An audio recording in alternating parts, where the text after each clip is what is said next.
All right, well, good morning, everyone. My name is Mark Creffield. I'm the President and CEO of the Greater High Desert Chamber of Commerce, and we appreciate you all being here for our Valley Morning Insight State of Education 2021. And without further ado, I'd like to introduce our MC this morning from the Lewis Center for Educational Research, Lisa Lamb. Good morning, Lisa. Good morning, everybody. I am so excited to be here. The State of Education is always my favorite VMI of the year. And our guest speaker today is somebody who is a wonderful leader for us and somebody who I look up to a great deal. And so excited about what we have in store for today. Just real quickly, I think everyone knows that education has probably not gone through as much adversity as a sector and a challenge for us to adapt and overcome and rethink the way that we do everything as we have over the last year. And so excited to talk about some of that and hear from Superintendent Alejandre, all of the triumphs that we've had as a county, as well as how we work together to overcome the obstacles. So I guess my good news is I know that on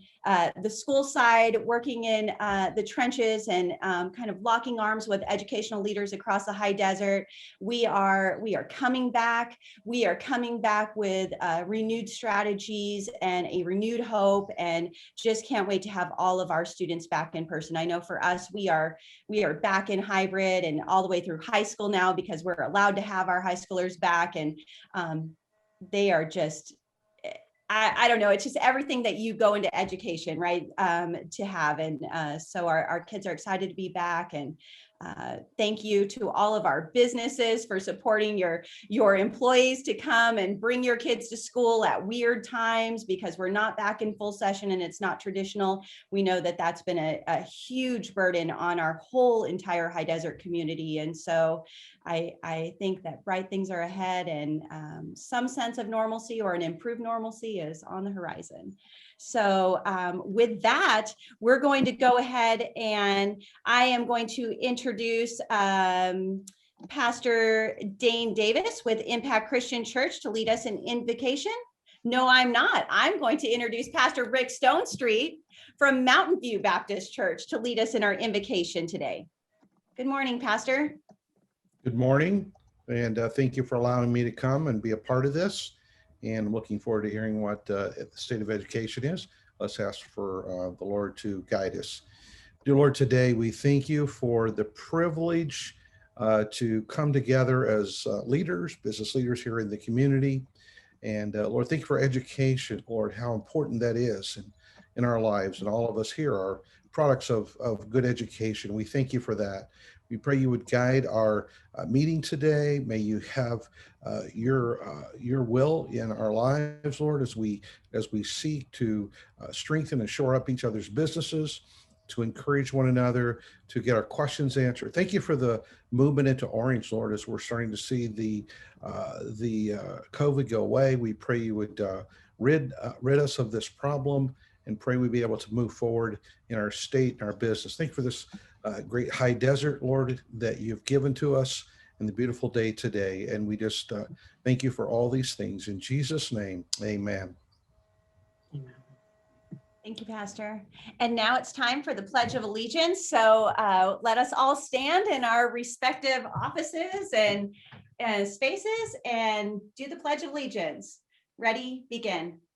I pledge allegiance to the flag of the United States of America and to the republic for which it stands, one nation under, oh my gosh, did I just forget the pledge? Unmute and join with me. Let's start again. I pledge allegiance to the flag. Will my fellows please unmute? It feels very awkward to say the pledge all by yourself. Thank you, Casey. Let's start. Here we go. Ready, begin.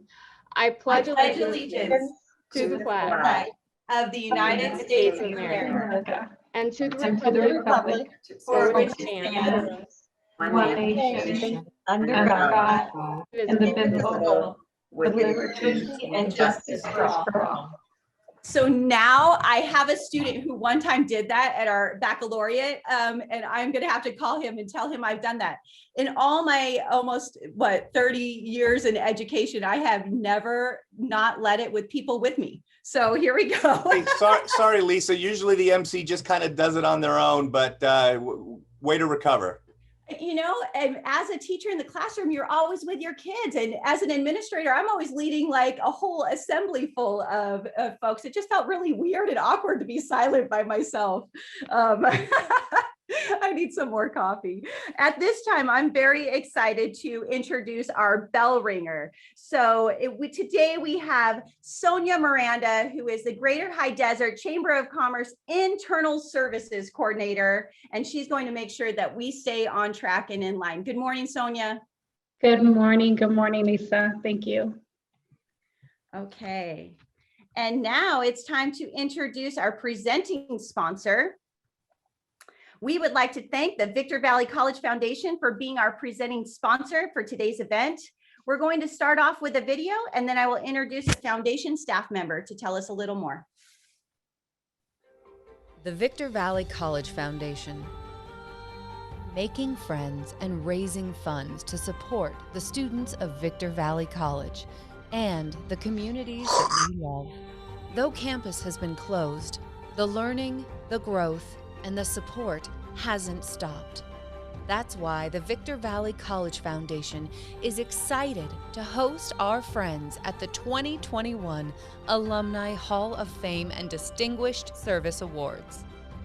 On May 15th, you're invited to join us at Victor Valley College for a lakeside celebration. Join us in honoring the following awardees: Eric Schmidt, Alumni Hall of Fame; Cindy Bostick, Distinguished Service in Community; Don Brown, President's Awardee; Dakota Higgins, Young Alumni Hall of Fame; Cindy Schmidt, Distinguished Service in Education; Carl Tate, President's Awardee. For more information, contact your friends at the Victor Valley College Foundation. Okay, now I would like to introduce Kirsten Acosta, the Interim Executive Director with the Victor Valley College Foundation. Good morning, Kirsten. Good morning, everyone. I hope everyone is doing well.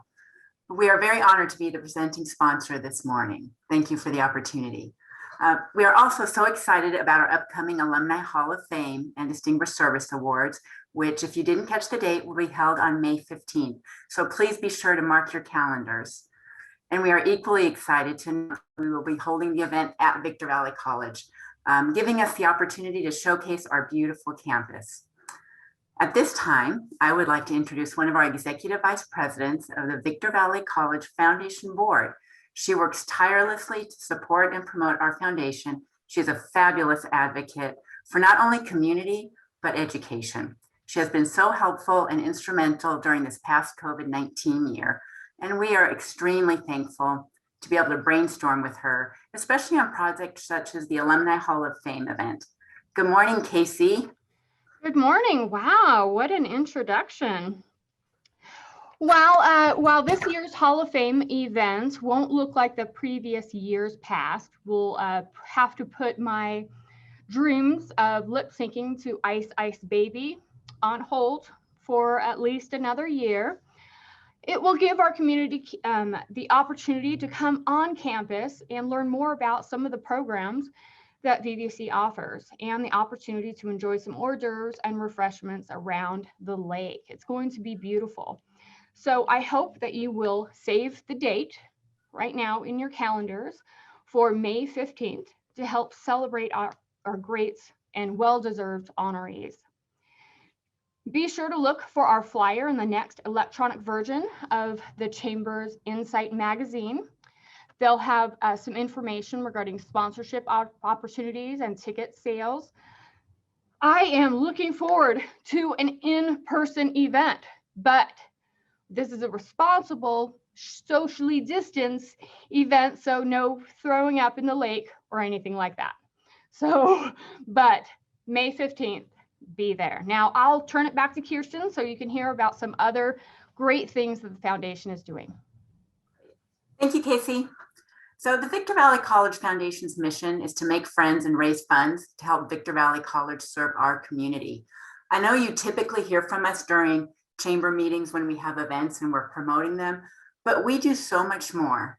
Did you know we provide scholarships to VBC students? As a matter of fact, we just completed our scholarship drive on March 31st and were able to generate 470 applications. Did you know that we have been able to provide over $221,000 in emergency funding during this past year to VBC students to help them continue on their educational journey? Did you know we write and apply for state and federal grants to support VBC programs? Did you know we provide campus grants to VBC faculty and staff in order to purchase equipment and support student experiences? And there is so much more, but I don't want to run out of time. We are so grateful to be able to do what we do and contribute to raising the educational attainment rates of our high desert region. Thank you so much and have a wonderful day. Thank you, Kirsten and Casey. And thank you to the Victor Valley College Foundation for being our State of Education presenting sponsor. Next, I would like to recognize our 3 business sponsors. Let's give our virtual round of applause to ABC Tech Services, yay, Desert Valley Hospital and Desert Valley Medical Group, and William Brady with Paramount Residential Mortgage Group Incorporated. Thank you so much to these 3 business sponsors for supporting our event today. And now I am very excited about this portion of our program today. We are going to be looking at our foundation scholarships. So Jenny Flores from our chamber, our very own Jenny, she is our special events coordinator, and she is going to announce our 2021 scholarship recipients, and many of whom I hope are online with us today. Good morning, Jenny. Good morning, Lisa, and good morning, everyone. I am excited to be here this morning to announce our 2021 scholarship recipients. The Futurist Foundation of the Greater High Desert Chamber of Commerce is an exciting new venture, combining the scholarship funds from the Adelanto, Apple Valley, Hesperia, and Victor Valley Chambers of Commerce. This year, we are honored to award $14,000 to 28 high school seniors. Woo woo, it's so amazing. And over $250,000 in scholarships has been awarded through these 4 chambers over the past 20 years. We look forward to this growing and benefiting more of our deserving local students. Before we recognize all of our scholarship recipients, I want to acknowledge each business who contributed to our scholarships this year. So we have Alaska USA Federal Credit Union, Edible Arrangements, the Geo Group Foundation, ICR Staffing Services, Inc., Jet Room, Inc., Kiwanis Club of Victorville, Mojave Water Agency, Rotary Club of Victorville, Sterling Development, the Mall of Victor Valley Marketing Group, William Brady PRMG, and the Futurist Foundation. And I would like to mention that the money from the Futurist Foundation comes from our members who voluntarily contribute towards our scholarships at their time of renewal. And as we go through our scholarship recipients, I just would like you to take a moment and view their inspirational quotes as well. All right. Okay, we have Amaya Baserto from Excelsior Charter Schools, and her scholarship is courtesy of ICR Staffing Services, Inc. Winston Chang of Academy for Academic Excellence. His scholarship is courtesy of Edible Arrangements. Sierra Chevalier from Options for Youth. Her scholarship is courtesy of the Jet Room. Alyssa Cosico from University Preparatory. Her scholarship is courtesy of Victor Valley Marketing Group. Clarice Grove from Excelsior Charter Schools. Her scholarship is courtesy of the Mall of Victor Valley. Iris Haro from Cobalt Institute of Math and Science. Her scholarship is courtesy of the Kiwanis Club of Victorville. Brian Herrera from Victor Valley High School. His scholarship is courtesy of the Rotary Club of Victorville. Callie Herrick from Academy for Academic Excellence. Her scholarship is courtesy of Sterling Development. We have Jeon Kim, Academy for Academic Excellence. Her scholarship is courtesy of our New Futurist Foundation. Luke Lassiter from Excelsior Charter Schools. And his scholarship is courtesy of Alaska USA Federal Credit Union. Sarah Lee, Academy for Academic Excellence. Her scholarship is courtesy of Mojave Water Agency. We have Alina Lopez from University Preparatory, and her scholarship is courtesy of our New Futurist Foundation. Anthony Lopez from University Preparatory, and his scholarship is courtesy of the Jet Room. Kellen McNeil from Excelsior Charter Schools, and his scholarship is courtesy of our Futurist Foundation. Alyssa Mello from Oak Hills High School. Her scholarship is courtesy of ICR Staffing Services, Inc. Kate Milson from Academy for Academic Excellence. Her scholarship is courtesy of PRMG William Brady. McKaylee Moore from Excelsior Charter Schools. Her scholarship is courtesy of the Futurist Foundation. Jasmine Mulford from Apple Valley High School. Her scholarship is courtesy of the Jet Room. Chloe Ordway Zumwalt from Excelsior Charter Schools. Her scholarship is courtesy of Edible Arrangements. Clarissa Ortero from Adelanto High School. Her scholarship is courtesy of the Geo Group Foundation. Aubrey Peterson from Apple Valley High School. Her scholarship is courtesy of the Futurist Foundation. Maya Philippou, Academy for Academic Excellence, and her scholarship is courtesy of the Jet Room. Brianna Pinedo from Academy for Academic Excellence, and her scholarship is courtesy of Alaska USA Federal Credit Union.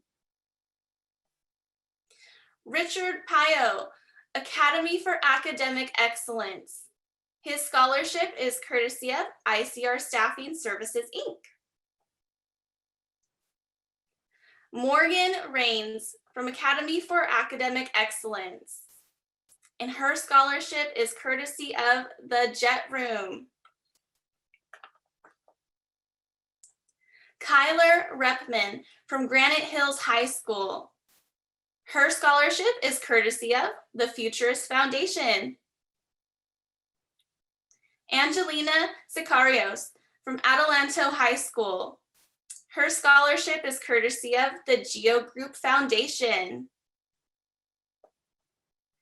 And Jacob Soria from Apple Valley High School. His scholarship is courtesy of Mojave Water Agency. Thank you so much to all of our scholarship contributors. We want to thank those businesses who really stepped up and contributed to our scholarship program. Round of applause for these businesses. Thank you, Jenny. And just a big, oh, go ahead. We can't forget to thank those that were on our scholarship review committee, who had the tough task to review and score over 40 applications received by our chamber.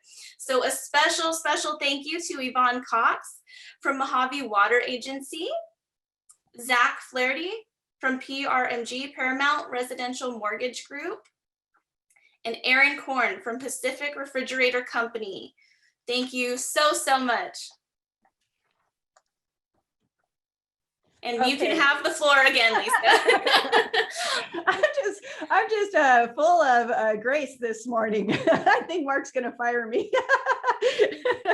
I do have not until the end of the meeting, Lisa. Okay, keep going. You're good. Go through the end. I have to say, Brianna, that was a great quote. When I saw your quote, I think that it kind of captures the whole essence of school during the pandemic. But congratulations, and thank you to all of our businesses, but also to all of our seniors who have persevered with much more grace than I have had this morning, and so much just adaptability and flexibility. I know these skills that you have learned over this last year are really going to serve you for the rest of your life. This is going to be such a foundational year in your whole life. And I'm so excited that our high desert businesses have been able to come together to hopefully set you up for success as you transition into college. That group right there is just amazing, the best of what the high desert has. So it's very exciting. So thank you, Jenny, and to all of our businesses and to our kids. And many of you are on the call. And so as you go out and conquer the world, make sure you join your local chambers of commerce. All right. And now I am excited to call on Ruby Clark, who was our chamber's director of member services, to announce the chamber's newest members. Ruby? Hi, thank you, Lisa. Hello, members. Congratulations, scholarship recipients. You well deserved. Our new members are Glass Strand Inc., Optimum Audiology, The Heart Matters Foster Family Agency, and Zen 18 Yoga LLC. Thank you to all of our members who have renewed your membership and continue to do so. We greatly appreciate your support. Looking forward to getting back in person. Thanks, Lisa. Thank you, Ruby. And now it is time for our sound off. So a sound off is an opportunity for a chamber member to pay for the opportunity to speak for 1 minute, and that's a hard 1 minute, during this event. The cost is $20, and I'm now going to introduce the 4 chamber members who paid for a 1 minute sound off. When I call your name and business, please unmute your microphone and you will have 1 minute to present. So our first is Andrea Tober with Mary Kay. Good morning, Andrea. Good morning, Lisa. Good morning, everyone. Good morning, friends. I'm Andrea Tober with Mary Kay. I love working with local businesses, providing quality products and outstanding customer service. I want to offer you an opportunity to show your staff just how much their hard work and dedication means to the success of your business. Administrative Professionals Day is Wednesday, April 21st, 2 weeks from today. Recognize the people that always make you look so good with a special pampering gift.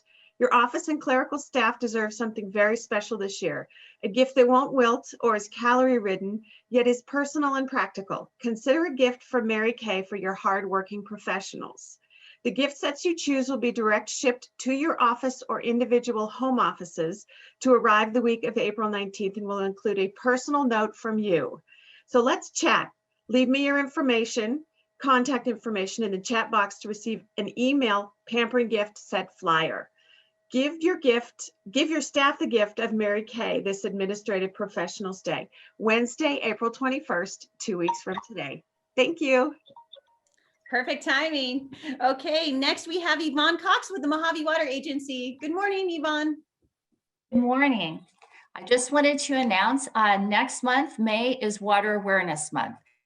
And what we like to do is remind everybody that we do live in a desert, in case you haven't noticed, and water does not just run plentiful here. So rather than talk to you adults, we've decided that you listen to your kids more than you do us. So we have launched a video contest for students up to the age of 18. Their video needs to be 30 to 45 seconds. And the theme is water conservation is not that hard. And so what we're asking these students to do is to do a home video on their phone and show us how they're teaching their parents how they need to conserve water. Prizes are $200 for first place, $100 for second place, and $50 for third place. And these will be in the form of gift cards. You need to submit your entries by April 28th. And go to the Mojave Water Agency website, www.mojavewateragency.org, and we have the contest information there. There was an ad in Sunday's Daily Press, and if you go to our website, you will find that as well. So good luck. And so if you know any students who you think could be fun and your family could be hilarious, you will be featured on our website. Thank you. Thanks, Yvonne.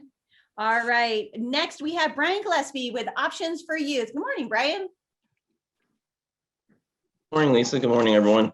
First, I'd like to start by saying that, Options for Youth is in its 28th year, partnering with the Victorville High School District, and we're working collaboratively with them to renew our charter for 5 more years. I'd like to talk about summer school right now. We are at a time of unprecedented need. As Lisa said before, I have a daughter who's a senior this year, so I've had firsthand experience of what she's gone through. And we work with over 40 counselors in the area to set up the summer school. Our summer school starts the first week of July. It's different than most traditional schools. Most of them end at the end of June, so we pick up where they left off. We have flexible scheduling. The plan is still to be in a virtual platform. Last year, we had over a 90% success rate in that platform. And the first step is for students to reach out to their counselors or call one of our school sites, and we'll help you. Thank you. Thank you, Brian. And finally, I would like to introduce Marshall Haproff with Mojave Desert Air Quality Management District. Good morning, Marshall. Good morning, Lisa. Yes, my name is Marshall Haproff. I am the communications specialist for the Mojave Desert AQMD. We've already heard about water, so let's talk about another vital resource, air. Reminder, clean air is everybody's business, and it's April, and I'm doing a sound off, so that must mean that it is time for our annual electric lawn and garden equipment exchange. We're going to have more information for you at this Friday's coffee break update. But just as a quick update, you can now take your gas-powered lawnmower, trimmer, or blower to one of 7 vendors in our district and exchange it for a great discount on an electric-powered version of a lawnmower, a trimmer, or a blower. Go to our website, mdaqmd.ca.gov, or find us on social media. And we will see you on Friday for the coffee break update, where we will tell you all about the exchange. Thank you. All right. Thank you, Marshall, and to all of our sound off businesses today. Next, I get to reintroduce our amazing and wonderful and very forgiving President and CEO, Mark Creffield, to provide a quick chamber update before we hear from our main presenter today. Good morning, Mark. Good morning, Lisa. You're doing a great job. Don't worry about anything. Well, thank you all for being here today. Really appreciate it. We just have a few updates from your Greater High Desert Chamber of Commerce. First off, our next coffee break update is this Friday, April 9th at 9 a.m. via Zoom. The first round of invites just went out yesterday. And as you do notice that we still have some sponsorships available for this for $75, 2 minutes of talk time and a little bit of marketing exposure. If anyone's interested in being a sponsor, there's still time to become one. So just put your business information in today's chat, and then I will reach out to you after today's meeting. Our next second virtual mixer will be on Tuesday, April 20th at 5 p.m. Thank you, presenting sponsor Family Assistance Program. And if any of you that attended our last virtual mixer, it was a wonderful time. So we really hope that we're going to get an even bigger crowd this next time around. Look for the invites on this. We'll start this Friday and then all of next week. Our next Valley Morning Insight will be on Wednesday, May 5th. We'll still be virtual, but we all know that we're getting closer and closer to being back in person. So I'm thinking that July will be our first back in person Valley Morning Insight, but we'll see you again May 5th for our next Valley Morning Insight. The inaugural High Desert Regional Open Golf Tournament is scheduled for Friday, June 25th at Spring Valley Lake Country Club. The word of mouth of this alone has almost sold this golf tournament out. We have some limited sponsorships remaining. For anyone who just wants to have business exposure, we still have some business showcase sponsorships available, as well as some T-sign sponsorships. anyone interested in the golf tournament, please put your information in the chat and we'll reach out to you. And again, this golf tournament is in partnership with the Lewis Center Foundation, and we appreciate partnering with them again as we did in 2019. That's all I have, Lisa. Thank you so much. Unmute yourself, Lisa. It's time for our guest presenter. But before Superintendent Alejandre gets started, I want to do two things. First, I want to share with you that if you have any questions that arise during Superintendent Alejandre's talk today, please just go ahead and put those in the private chat to me, and then we will field those questions after his time today. And I would like to introduce him by reading his bio. So San Bernardino County Superintendent of Schools, Ted Alejandre, began his fourth term as the county's 34th superintendent after being elected to office in June 2014. He ran for the county's lead educational seat unopposed in 2018 and began his second four-year term in January 2019. With more than 3 decades of experience in public education, Mr. Alejandre has been a teacher, vice principal, and director of fiscal services at the district level, and served as the assistant superintendent of business services at the Yucaipa-Calimesa Joint Unified School District. He joined county schools in 2008 as the assistant superintendent of business services, and later was appointed deputy superintendent overseeing all operations of the organization. As a county superintendent, Mr. Alejandre works collaboratively with educators, families, other agencies, and stakeholders to provide advocacy, leadership, and services for and on behalf of the 4,000 and 7,000 K-12 students attending public schools in San Bernardino County. Mr. Alejandre is Lieutenant Colonel in the Air Force Reserves and served 19 years with the 701st Combat Operations Squadron.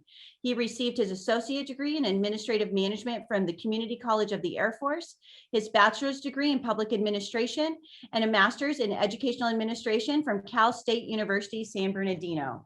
And it is with great honor and pleasure we give the floor to you, Superintendent Alejandre.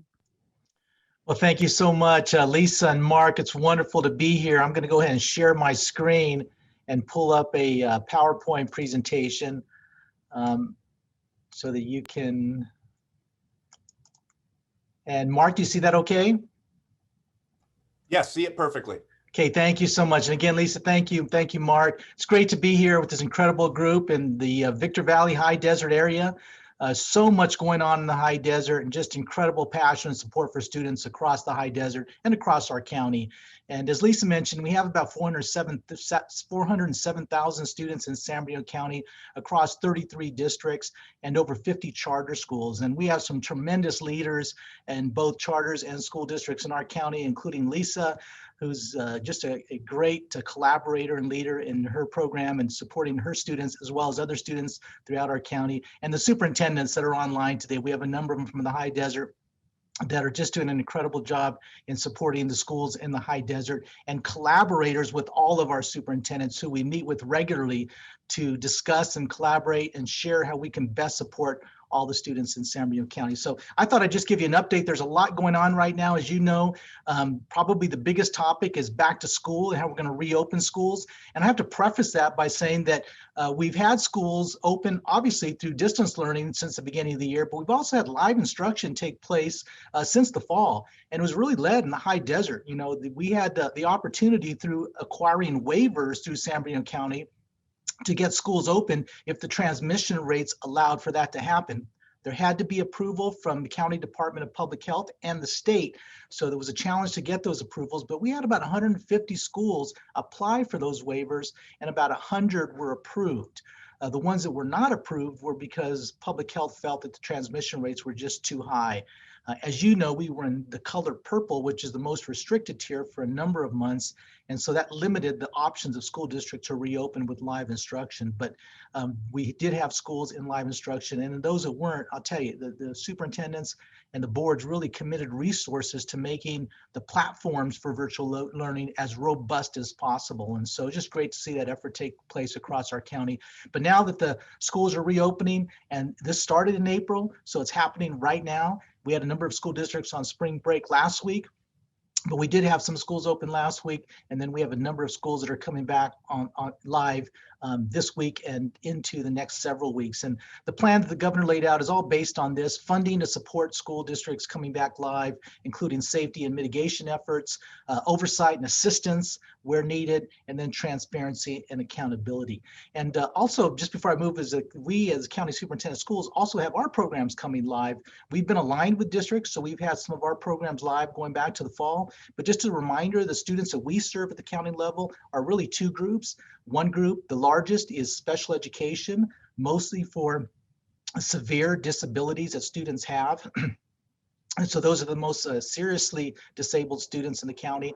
And then we also have students that fall under 4 categories. They're on probation, referred to probation, they're detained in juvenile hall, or they're mandatorily expelled.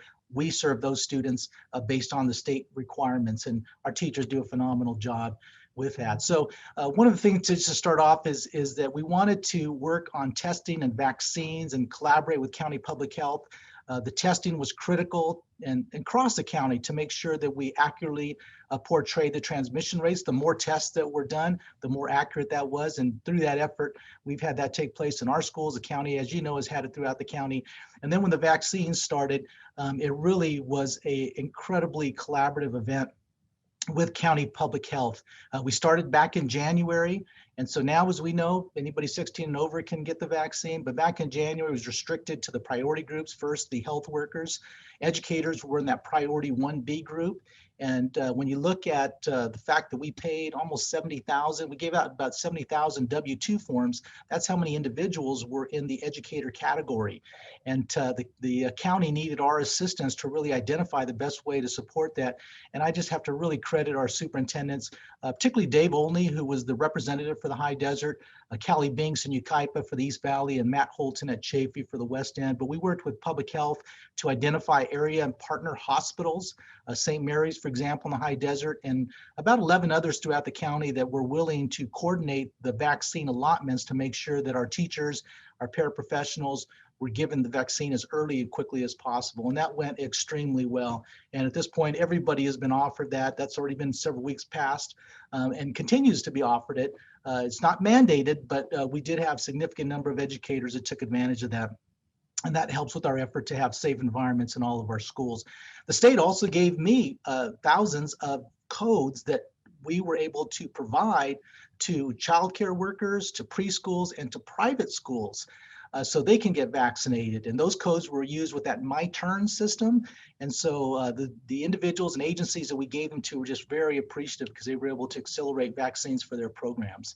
And then the other response to districts is through technology. We have a digital learning services team that's provided a tremendous amount of PD going back to the very beginning to make sure the teachers were becoming more and more skilled and adept at using technology platforms. You know, that wasn't in place, obviously, pre-COVID. And so for teachers now to get in front of a computer and teach 30 kids in front of them at home, that was a whole new environment. But again, superintendents and districts and county staff work together to provide that training so that we can make that robust as possible, bringing on platforms like Canvas that made it easy and accessible and focused on the content that teachers wanted to provide. And then the reopening and safety, PPE, you know, Cal OES asked us to distribute that to all of our schools for a 6-month supply. And we just had truckloads coming into our warehouse and distributed it to all of our private schools, our charter schools, our public schools to make sure that PPE was in place. Parent engagement training and having that liaison constant communication with superintendents. I mean, we meet just about every other week since the beginning of the pandemic with our charter schools in the county, under the county office, and our school districts to really keep them informed. We've had our public health directors and county staff at those meetings to really make sure that everybody was aware of everything that changed. Because as you know, things change on a daily basis. We wanted to make sure that was in place.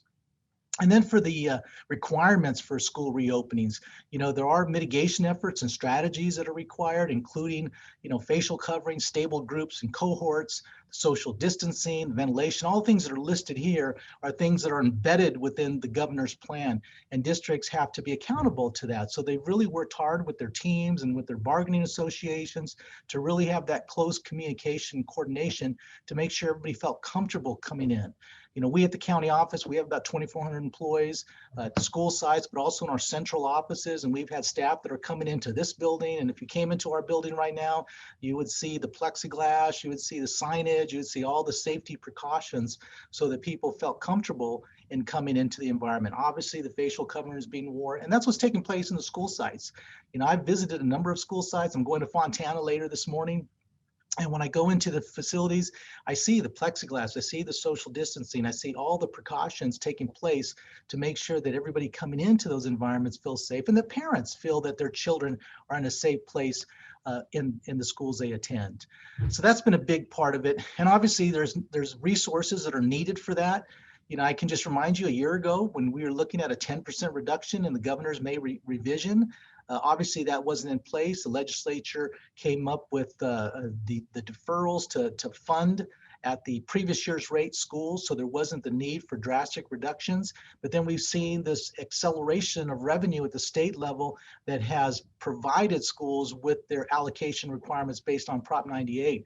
And then the governor in his reopening plan has added to that additional dollars. And this gives you an idea of the dollars that are coming in from the state and the federal level, including in-person instruction grants, CARES funding that are mitigation oriented, elementary and safety emergency relief through ESSER, which is federal funding, and then also some additional federal money that's coming in for Title I students, which many of our districts have a significant number of Title I identified students. And also just have to truly credit our Board of Supervisors. Chairman Hagman and I have had several meetings where he and the Board of Supervisors has allocated $30 million to support some of the expenses that districts have had, as well as supporting technology infrastructure. So Supervisor Lovingood and Supervisor Cook just have been tremendous supporters of working with school districts and providing that support to make sure that we can get kids back in school. So we just really want to thank them for everything they're doing to support us. So when you look at the reopening, again, 28 out of 33 districts are opening their schools. We still have some that aren't. And again, that's a local decision based on the local governing board. They're not mandated, but if they choose not to open, then they won't be receiving those funds that are coming in from the state to reopen. But in the high desert, nearly all of them are opening. And there's a list here that shows you those schools that are opening. And again, I'll tell you, the most challenging job I think right now is the job of a district superintendent, and just a tremendous credit to the superintendents in the high desert, because they are focused. They are really preparing for students, working with parents and their staffs to make learning robust as kids come back into the work setting and safe. And then the support that we've been giving through all of the branches of the county office. And I'm very proud of the team that we have. They're student focused, they're community oriented, they're service oriented. But these are the areas we've been giving a number of support in terms of blended learning. Social emotional support has been huge. We know that when kids are gone for a year, they experience a lot of issues, many with trauma and others that impact their learning. We've had a number of students that have had negative experiences where they live, and they look forward to coming to school. So when they're not in school for a period of time, that really has an impact on them. So our counselors and school staff, psychologists and others have really worked together to really make sure they've addressed those needs through the multi-tiered systems of support and programs like PBIS and others that really focus on having those positive environments and supportive environments for students. And then obviously equity and access for all students. So students with disabilities, foster youth, English learners, everyone socioeconomically disadvantaged, all of those individuals that need that support, how can we best provide it? And then with our Chief Technology Officer, David Thurston, who is just incredible resource in technology, continuing to increase bandwidth and technology infrastructure across the high desert and across our whole county. And so one of the things that we've seen technology assist us with, and so when we go back to live instruction, we're still going to see an infusion of technology to increase opportunities for students. And part of that is with career education opportunities like what's listed here. Tell you, Matt Wells and Mountain Desert Career Pathways, which started under the leadership of Tom Hogerman and now continues with the superintendents in the high desert, working with Matt, really trying to bring in and partner with industry that are out in the high desert. The business partners that we have out there have just really provided these opportunities. And all of you that are associated with the chamber, understand how important it is to be a partner with our business community. And so the Mountain Desert Career Pathways is really moving in that direction. Here's some programs that are being offered, and also trying to recruit the teachers that are the individuals that we need. That's been a county collaborative with our CTA presidents so that we can recruit the best teachers. You know, it used to be that we used to kind of be, you know, competitive, where we go to everybody go to Cal State or local universities. And if we have, you know, Apple Valley and Victorville and San Marino City and Colton trying to get the teachers that are coming out of one area, then we really wanted to change that to where we go out into other areas, Orange County, San Diego County, Riverside County, and get those people to be interested in our county, because we have tremendous programs and supports for teachers. And so we're looking at broader efforts that's all part of our county school districts working together to encourage people to come in and fill those slots, because there is a teacher shortage and we need teachers, but we need good teachers in the classroom to support all of our students. And then I mentioned equity and access. This has been an area that Dr. Sharina Betters, who's come into our county office, has really worked with districts and agencies. The county has been partners with us, the sheriff's department, the district attorney, and really looking at how we can build equity and access for all students to really identify those needs that students have and support them in that effort. So that's been a big part. And I'll go into some highlights for programs so you can see more specifically about some of the things that are taking place. And I'm sure we're all familiar with these Zoom pictures because we're all online doing this. But when we look at the programs that we've offered to teachers, there's been thousands and thousands of teachers that have come online for collaborative convenings, for professional development, for different programs. Let me get the light back on here. Yep. There he is. Sorry about that, but every once in a while the light goes off here. Anyways, these are programs that we offer our teachers and educators so they can again have the professional development they need. And this gives you an idea of what we've specifically done in the high desert in terms of consultations and events from our staff into school districts in the high desert. And that's just been, again, a true partnership with districts and the county office in supporting students. And what we like to do is really ask districts, how can we best support you, either directly with our team of professionals or brokering it where those resources are. Because many times we go to the higher ed institutions, community colleges, the SELPAs, the other nonprofits that may have particular expertise, but really try to identify where's the best resources to connect with our teachers and professional and give them the support they're looking for their individual programs. And then always honoring those successful schools that have been recognized in various forums, such as the 6th Street Prep Stream, named the ESA Distinguished School. And just really want to congratulate Victor Elementary for receiving this award. Only one of 57 schools throughout the country recognized with this honor.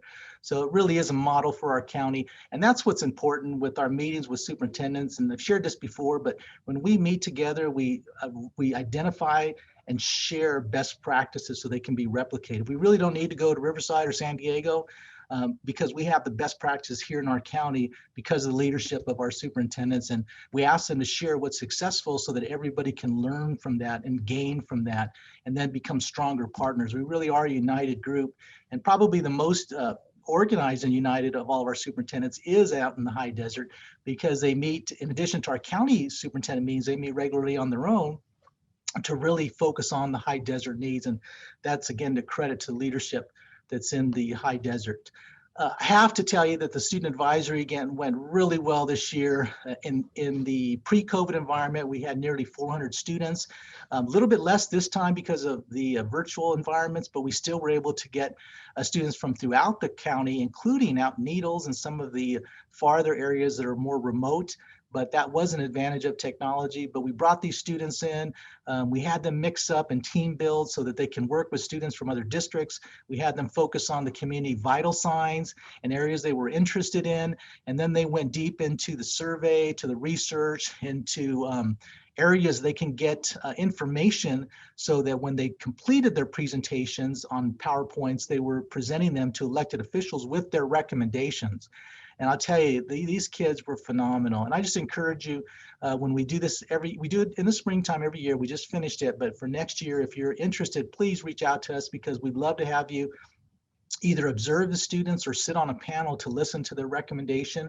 We try to get individuals that have authority or influence on policy, so that they can really learn from the students what the students feel about business issues, about health, about the economy, about safety and education. In fact, we had Senator Portantino as one of our panelists, and he was only scheduled to be there for one session, stayed all three because he was just amazed at how good the students were. And one of them involved housing and the housing shortages and issues relating to Prop 10. And because of their recommendations, he actually wanted their PowerPoint to take it up to the state legislature for meetings that he had scheduled that week. And so students are influential. And when you hear from them, you just realize what's important to them. And we're all here for students.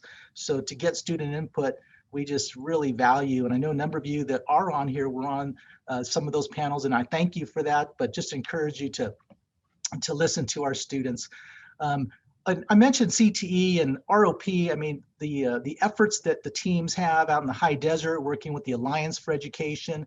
Here are some of the areas that have come about as a result of that, including our SB Connect directly with business and industry, micro internships that businesses have offered that have been taken advantage of. STEMapalooza, I'm gonna show you a video here in just a second, but STEMapalooza, we normally have about 700 to 800 students attend pre-COVID. We had thousands come online for this event because of easier access to the program through digital access. And career days, everything that's involved in really not just having students graduate, but what's their plan the day after graduation? What do they want to do? That's what we're really trying to accomplish, is making sure students have a plan, because they may not go to college, they may go to community college, or they may not go to four-year college, they may go to two-year community college, or they may work and go to community college, or they may go into trade, or they may go into the military. But we really need to give them the options. That's what our students keep asking for, is what are the options? What are the timelines? Where's the information? And who can help me and guide me through that process? And that's what all of these programs are designed to do. So let's take a look at this short video.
So again, a heavy emphasis on career options, CTE, ROP emphasis, and technology services is really provide the support and the platforms to connect and engage students. And when students are interested, they'll come online and they'll be involved. And that's what we continue to strive for. But it doesn't work without the collaboration and support of our business partners. So just huge thanks to all the businesses involved. And then going to technology services, we took an inventory right when we got into COVID, and we asked districts, do you have the devices? Do you need devices? And because of resources and other constraints, there was a need for almost 7,000 devices that students needed. And through the efforts of our County Board of Supervisors, again, thank you to Supervisor Cook and Supervisor Lovingood and all the board for their efforts, but we got 7,000 Chromebooks out to our school districts that needed them right when this was happening. So it was real time, real support. Our digital learning services equity task force working with students, having events like Cyber IE. This event took place a couple weeks back, but the girls that were involved, that's one thing that we talked about pre-COVID, is that we really need to focus on getting more and more girls involved in STEM. They're so talented, they have so much to offer, but when you look at the statistics of the STEM industries, there really is a lack of representation from females, and they can add so much to our goals and workforce. And so we're trying to encourage this early on with these kinds of programs, partnerships with our Girl Scouts associations and others to encourage that effort. And then again, recognition for some incredible, successful schools. We had 3 county schools earn Distinguished School in 2021, and 2 of them are out in the high desert, Cobalt and University Prep, also Richardson Prep and San Bernardino, but they'll be recognized as an upcoming board meeting. And we also had 4 sites we just recognized at our board meeting that took place for the Model Continuation High School. And we had Silver Valley with Calico Continuation. Jesse was there talking about the program. Also Green Valley, San Andreas, and Valley View and Chaffee. But again, schools that really support the students in those programs so they can be successful. And I have a couple resources here for you for our Lines for Education. So you can see that our Lines for Education, the contact is very simple. So for those of you that want to get involved, that want to be involved in, for example, NEPRIS, which brings live business professionals into the classroom directly to talk about their industry and how students can get involved. Here's the website to get that information. The next one with the at-home work-based learning. And I know that earlier Yvonne talked about the water contest. What an incredible, great resource and connection to schools to give those kinds of contests focused on work-based learning and issues that we all want more people to be involved with, like water conservation. Micro internship toolkit as an example. But those are efforts that we want to continue to support. Dr. Stephanie Houston is our branch lead for innovation engagement, and Mickey Inbody is our branch lead for educational services, but both of them have worked collaboratively to support districts. We had an event that took place with hundreds of educators where we really brought in professionals and resources and expertise so that districts could benefit from that and use it as they felt appropriate for their programs. And finally, Education Medal of Honors. Every year, we provide individuals and businesses and others with these awards because of their commitment to our communities and our schools. Is sponsored by the San Bernardino County School Boards Association. So on April 26th, we will be recognizing the Distinguished Service Awards and the County Medal of Honor recipients. And speaking of our County School Boards Association, I really just have to credit Eric Swanson and also Karen Gray.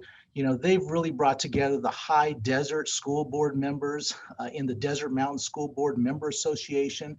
They've had 2 events already where they brought in almost every elected leader that represents us and key officials of state and federal to really talk about what's needed in the high desert and how the high desert is supported by the resources that are at our state and federal level. And it's that kind of leadership through Eric and Karen that has made such a difference in recognizing the needs of schools and supporting schools. So I want to thank them both. And then thank all of our other school board members throughout the county because our county-wide leadership and school boards is really a model for the state. Riverside has asked more information from us because they want to become more like us in that regard because of the professionalism and expertise that individuals like Aaron, Karen, and others have in our county that they want to provide and support other school board members with. If we do that across the state, it's only going to help our area. Us and Riverside continue to work closely together because when you pull in both counties, that's not close to 900,000 students. I mean, the state has 6.2, so you can see the impact that we make out here in the Inland Empire. And if we work together, we can accomplish so much through those efforts. So with that, I just want to again, thank you so much, Lisa and Mark, for inviting me on today. This is one of the highlights I have every year is speaking to the high desert in this forum because your chamber is a model for the county. I don't think I've seen any other chambers that get this many people together on a regular basis, but that's because of the commitment that the business community has for the community in the high desert. And it's very much a privilege for me to be here to speak to all of you today. So thank you so much, and be happy to answer any questions if there's time, but I know we're getting short, but I'll leave that up to you. So thank you. Okay, thank you so much, Ted. That was a wonderful update. So much has happened in the past year and so much support has been given to all of us. And I know on behalf of myself and others on the call, we're very appreciative. I did want to give one particular shout out to the superintendents across the high desert. I think you're so right, Ted, in that being part of this education community and this community at large is such an honor and a privilege, mostly because of the extraordinary leadership and the collaboration that happens.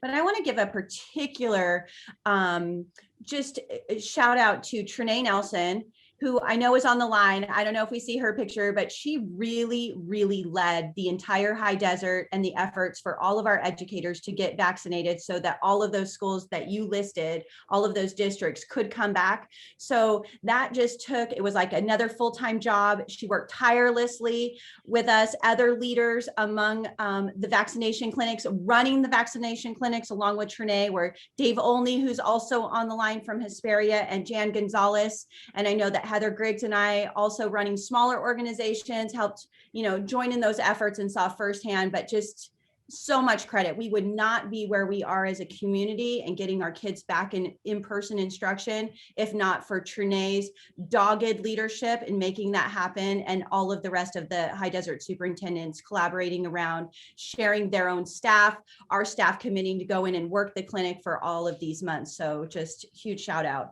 And then of course to Randy Castillo, who is the CEO at St. Mary, for working with us and not being afraid to just take this on before anyone else was even doing that. So without the partnerships that we have in the high desert, I don't know where we would be. And I do think that we are leading the way for other regions. And then we had a couple questions, but in the spirit of time, I'm going to ask one question of you, Ted, and that is, can you discuss a little bit vaccines for students under 16?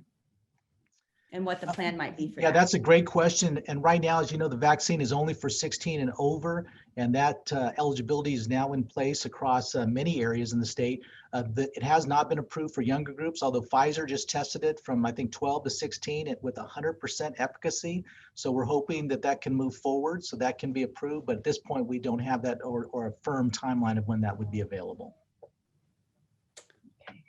All right, thank you. And now, Mark, I turn it back to you.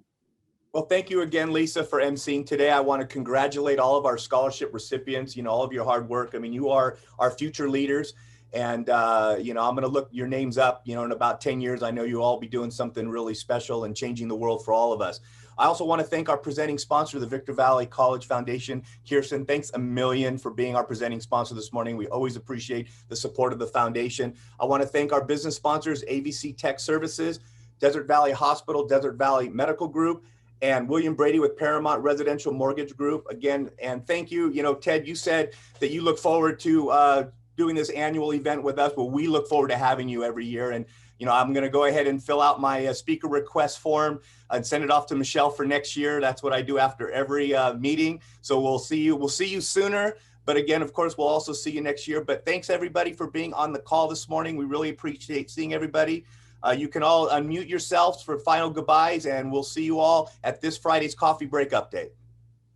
Goodbye, everybody. Bye, everyone. Have a wonderful day. Thank you so much, Alejandre. Good to see you. Good job, Ted. Bye, everyone. Presentation. Congratulations, Thanks, Jan everyone. Gonzalez. Thank you. Oh, congratulations, Jan. Congratulations, Dan. Take care, everybody. Congrats, Jan. Bye. Bye.